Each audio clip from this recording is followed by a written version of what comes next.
ស្ពានដែលចងសន្តិភាពឫស្សីជ្រុំបង្ហាញអត្ថន័យនៃសន្តិភាពនិងការអភិវឌ្ឍជាតិរាជរដ្ឋាភិបាលកម្ពុជាបានសម្រេចប្រសិទ្ធនាមស្ពានលេខ28នៃគម្រោងសាងសង់ផ្លូវជាតិលេខ10ដែលជាស្ពានខ្ពស់ជាងគេនៅក្នុងប្រទេសកម្ពុជាថា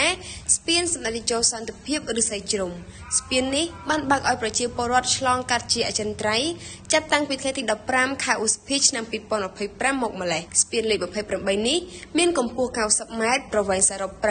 537ម៉ែត្រទទឹង10ម៉ែត្រស្ថិតនៅក្នុងភូមិឆាយលោកឃុំអូសោមស្រុកវាលវែងខេត្តពោធិ៍សាត់ដោយឡែកប្រជាពលរដ្ឋអាចធ្វើដំណើរឆ្លងកាត់ឈប់ថតរូបទស្សនាកំសាន្តជាមួយទិដ្ឋភាពស្ពានខ្ពស់ត្រដែតអមដោយអ័ព្ទព្រៃព្រឹក្សាខៀវស្រងាត់ត្រជាក់ភ្នែកក្រោមម្លប់នៃសុខសន្តិភាពគួរបញ្ជាក់ថា